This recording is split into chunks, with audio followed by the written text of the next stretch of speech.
Hi, everybody. This is Peter Schiff. This is Monday, April 20th, 2009.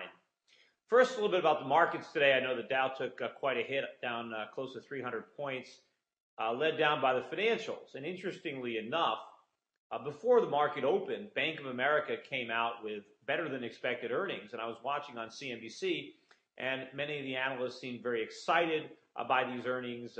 Maybe they expected the market to react positively to the earnings. But, you know, it amazed me that they still can't see through this. They still don't understand the significant problems that these companies have. I mean, companies like Bank of America are basically insolvent. I don't care what they earn today or what they pretend to earn. The losses are enormous that are buried on their balance sheets. The companies are insolvent. Anybody who's buying stock in any of these financials ought to have their head examined. They're going to lose a lot of money. And if you own any of these, you need to sell. But also, apparently, after the market opened, I think the market was focusing on the fact that Bank of America said that they have to set aside X billion dollars for potential loan losses. They have to reserve for loans. And apparently the market sold off. Again, why is anybody surprised that Bank of America or any financials have to set aside reserves for future losses? I mean, these losses are going to be enormous. Everybody should know that. There should be no shock when somebody announces something so obvious. But obviously, too, a lot of these firms had huge runs. We had a big run in the financials. Of course, I mentioned that Goldman Sachs sold some stock, and that was probably a good signal that the run in the financials was over. But, you know, if you actually look at the Bank of America earnings, you know, to see how ridiculous they are, where did their earnings come from? There are two places. They came from sales and trading from Merrill, and they came from refinance, from mortgage refinances. Well, sales and trading revenues, that's not a really recurring revenue stream that you can count on. Because where did this money come from? It meant the traders at Merrill bet good. They bet right. Their bets paid off. Well, as anyone who's been to a casino knows, you can't consistently bet right.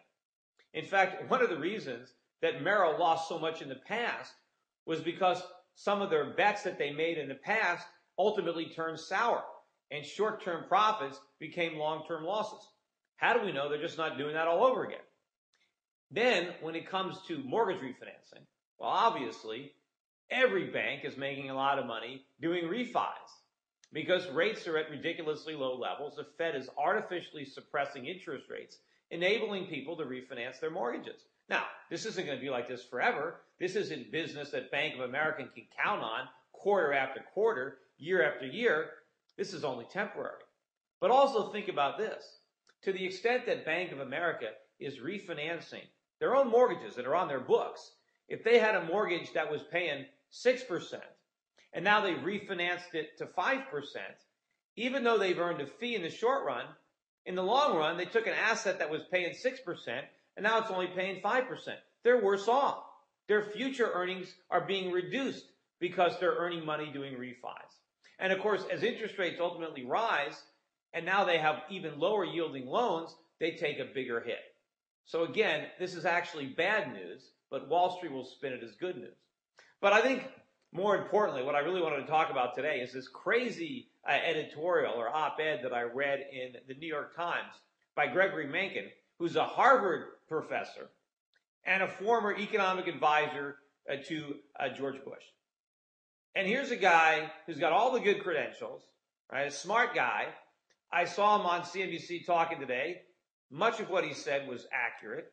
But here he writes this completely nutty, crazy op-ed that demonstrates that he knows absolutely nothing about basic economics. What does Mencken want the Fed to do? He wants the Fed to create negative rates of interest so that people will spend more. He wants to punish people who save money and reward people who spend money. And the way he thinks we should do that is by creating inflation. So if the Fed just creates a lot of inflation and we devalue our money, then there will be a penalty for people who put their money in the bank. He said there's a negative rate of interest. If money is going to lose, let's say, 5% of its value, and you keep your money in the bank, then if you had $100, then you only have $95 worth of purchasing power. So he wants to use inflation as a way to encourage people to spend.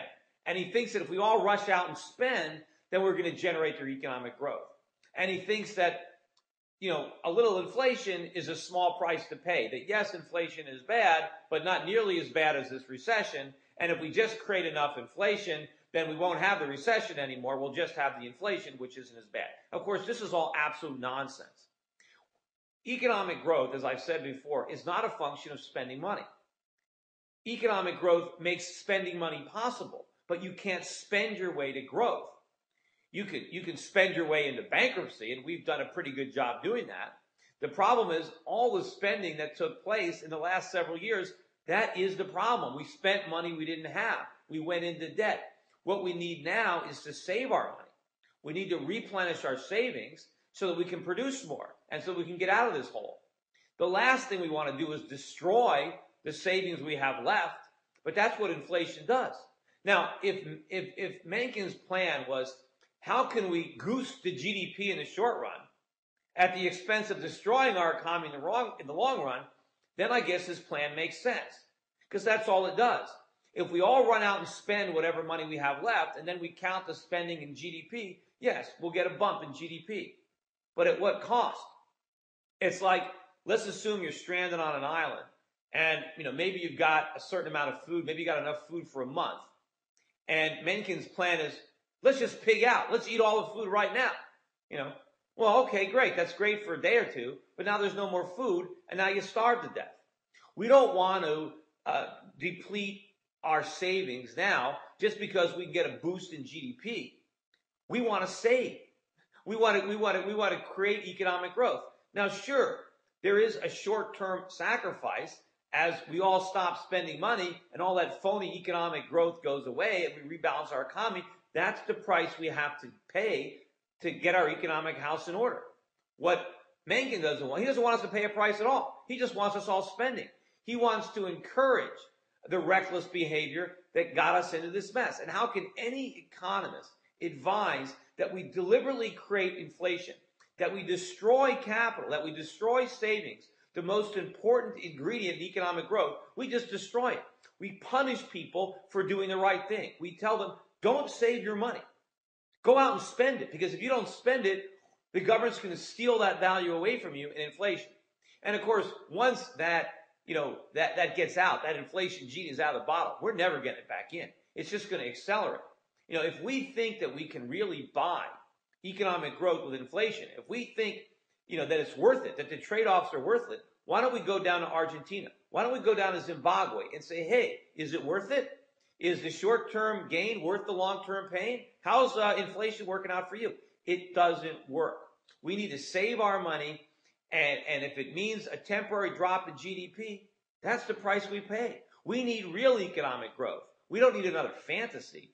And along those same lines, I noticed that the Congress is now considering a bill that I think they tried in Germany, which again is also misguided, which shows it's not just Americans that do foolish things, it's the Germans. But they had a program over there in Germany, Cash for Clunkers, where if you trade in your old clunker, the government gives you a tax credit to buy a new car. And we want to do the same thing here. We want to get Americans to trade in cars, I think they're 2001 or older. To trade them in will give you money if you buy a brand new car, not another used car, a brand new car. Now, this is one of the dumbest things we could do. We got a bunch of cars on the road, perfectly good cars. They can still run. Just because they're from 2001 or 1999 or 1995 doesn't mean we have to trash them. Doesn't mean we have to send them to the scrapyard. They're there. They work. We're in trouble economically. We spent too much money. We need to make good use of the cars that we have. Think of how stupid it is to scrap cars that work just so we can go into debt to buy new cars. And of course, the crazy thing about it is the tax credits are going to apply even if the new car you buy is an import. Even if you scrap, your American-made car and you go and you buy a Japanese car or the German car, the U.S. government's going to give you a subsidy. I mean, why not just drive your old American car, and at least if it needs repairs, you can go to a local repair shop and get it done. It makes sense. This is all nonsense, this whole idea that you just spent. Anyway, that's it for today. I'll be back again soon. So long. Thanks for listening.